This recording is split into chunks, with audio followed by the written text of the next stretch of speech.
Welcome back to Just Scribble for the third episode in my Planner Pages series. So in each episode of this series, I'm talking about a specific spread in Plans by Just Scribble, my planners, and I'm discussing with you the intent behind the spread, why I created the spread, and then I'm also going through some ideas on different ways you can use the spread in case you don't want to use it for its kind of intended purpose.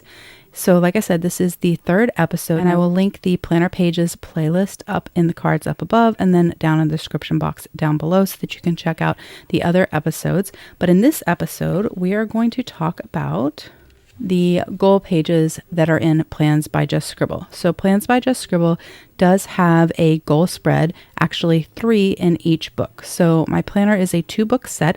So one book covers January through June and the other book covers July through December. And within each book, there is a yearly goal spread, and then there are quarterly goal spreads for each quarter that book covers. So for example, this is my vertical planner, Volume 1, and in the annual section you will find the annual goal spread, and then in quarter 1 you will find the quarter 1 goals spread, and then in quarter 2 you will find quarter 2 goals, and then in the second book, Volume 2, you will find the annual goals again, and then quarter 3 and quarter 4. So within the 2 books there are 6 goals sections, 1 for every quarter, and then 2 annual spreads. So no matter when you start plans, whether you start in the first book or the second book, you have an annual spread, and also so that you can revisit your annual goals if you want to mid-year.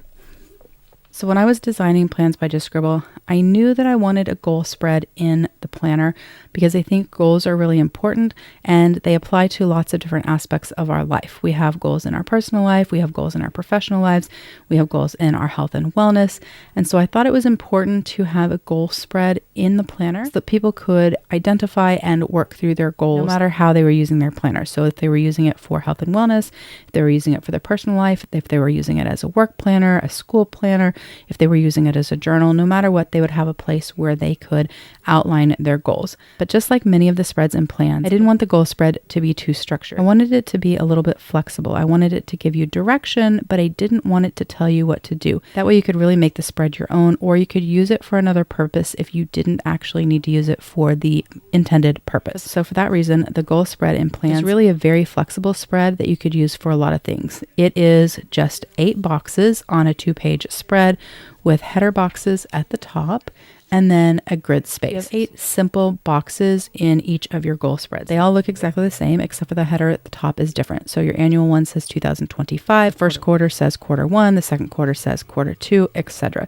And the space at the top was designed so that you could lay a 15mm washi at the top if you wanted to cover the words at the top and you didn't want to use this for goals, or you just wanted to add a little bit of pretty to your goal spread. So obviously the intent behind this spread was for goals. That is what it was designed for. But it was really designed with 3 basic goal concepts in mind. So it was designed with 8 boxes based on the 8 categories that you would use if you used Moxie Life's goal planning system or you were using Cultivate What Matters. So 2 of kind of the bigger goal planning systems in our planner community both focus on 8 categories. And so there are 8 boxes to cover those 8 categories. For example, this is a Moxie Life book, and in here you can see the 8 categories of the Moxie Life goal planning system.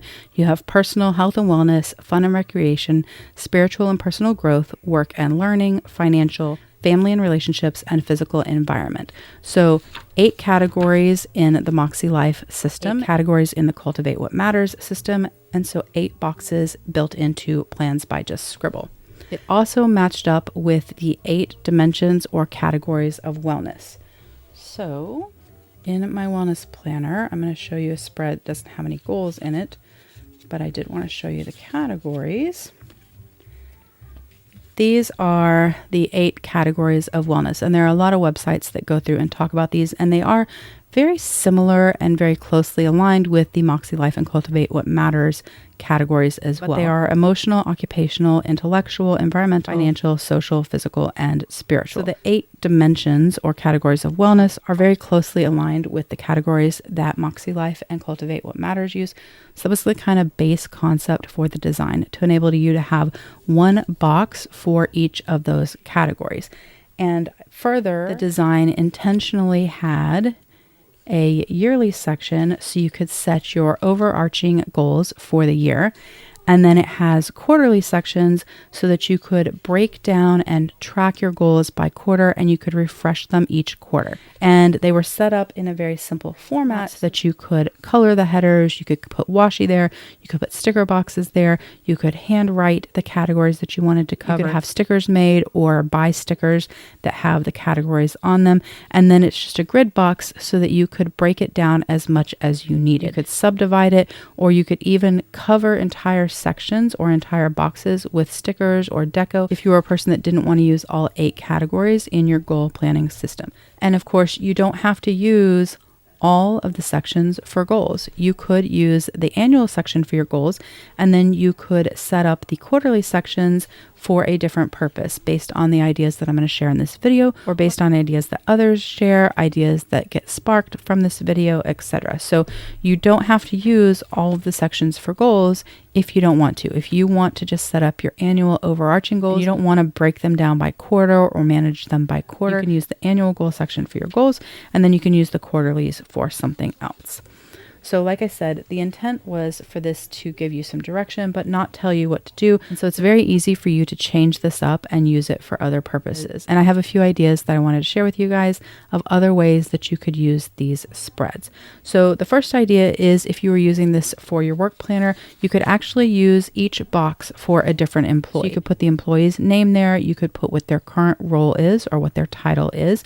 You could document their long-term and their short-term goals. You could use the annual section to document the action steps for 2025 that you set up in career conversations for their short-term goals. And then you could use the quarterly sections to monitor their progress, also to document and monitor performance. So you could use this for employees if you have employees. The next idea is to use it for zone cleaning. Now, I don't think you'd necessarily want to use all of the goal spreads for zone cleaning within the planner. That seems like a lot of zones, but it really depends on your household or how many households you own and what exactly you need. But you could use one of the goal sections as your zone cleaning. Nothing precludes you from using each goal section for something different. You could use one for goals, one for zone cleaning, one for something else. You could use them each independently, and they don't have to be used for the same thing.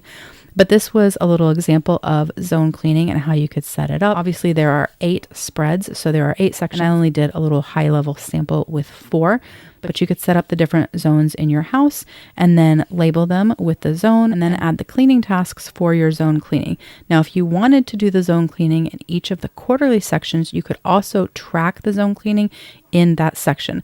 So if you did the spread in quarter 1, quarter 2, quarter 3, and quarter 4, you could set up trackers for the months or the days in the grid. You could actually track when you took care of the action items in each of these zones. And then, of course, if you wanted just kind of an overall high-level reminder zone cleaning, you could put that in the annual section or in one of the quarterly sections.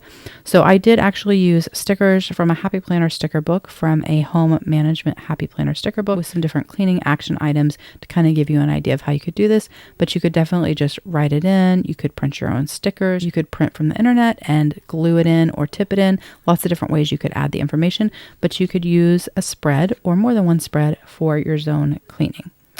The next idea is to use the goal pages for collections. And just like the zone cleaning, you could do this in one spread, or you could do it in all of them if you wanted, depending on how many collections that you wanted.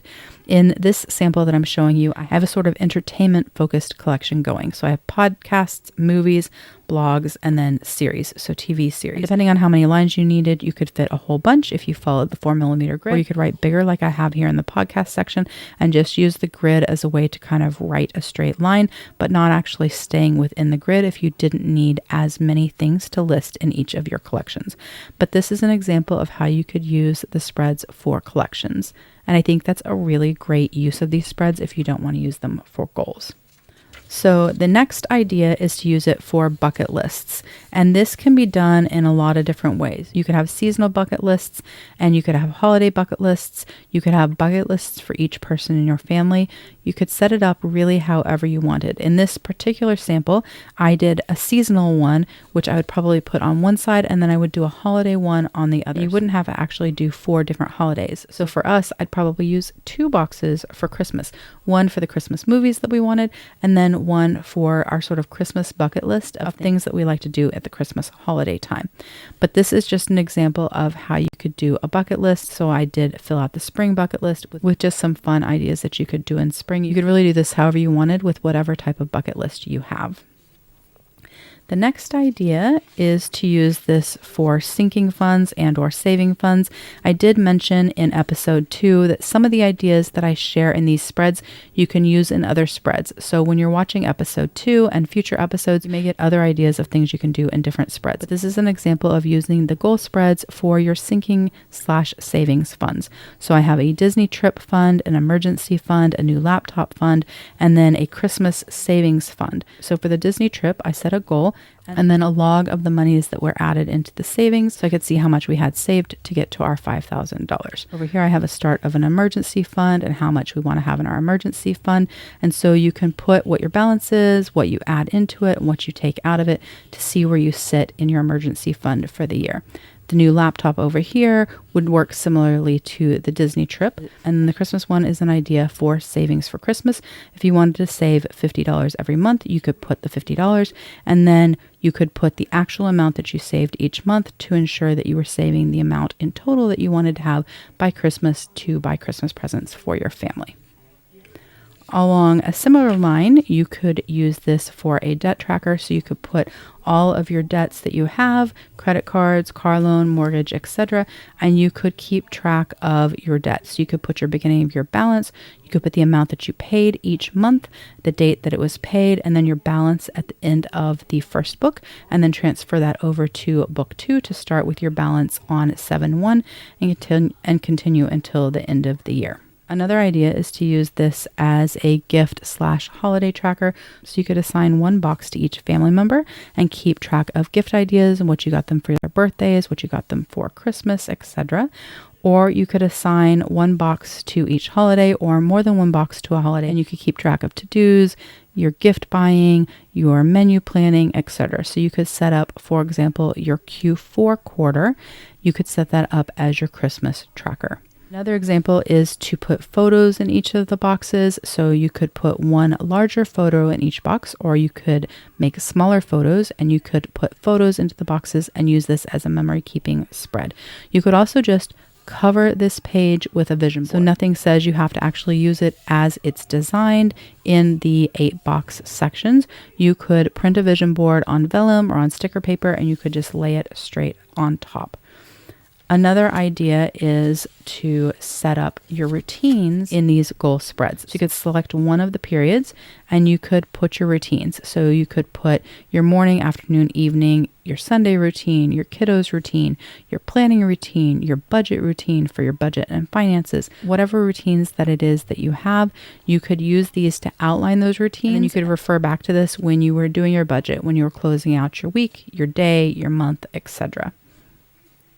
Another idea is to use this as a place to keep track of what people call trigger lists. It's not my favorite word for this. I find it to kind of have a negative connotation, and I think it should have a positive connotation. I actually call these sparks, so planner sparks, and I am working on some free printables for the shop of planner sparks. So you guys have those that you can tip into your planners, you can add to your ring bound, your disc bound, etc.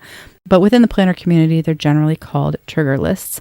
And so you can actually put yours here in different sections. So you could have one for errands, one for health, one for school, one for money, etc. You could put down the list of words and you could refer to it when you are doing your planning for the week, the day, the month, etc. And then the last idea that I had is to use it as a master shopping list. So you could put different categories that you need for your household. So in this instance, I have cans and jars, meat, dairy, and cleaning. And then you could write down the foods that you most regularly buy in each of those categories. So when you're doing your meal planning and you're making your shopping list, you have something to check back and refer to ensure that you're not missing anything that you need in your household. So that is my video on the goals pages in Plans by Just Scribble, the intent behind it, why I designed it the way that I designed it, and some ideas on different ways that you can use this spread. If you are using Plans by Just Scribble and you are using the goal pages for goals, I would love to hear that. But if you were using it for something other than goals, I would really love to hear your ideas on how you're using these pages as well, so everyone in our planner community can get some ideas from you guys as well. But that's my video. If you have any questions or comments, please don't hesitate to put them down below and I will definitely get back with you. Make sure you're subscribed so you don't miss my next video, including the next episode in Planner Pages. Give me a thumbs up if you liked this video, and don't forget to just scribble.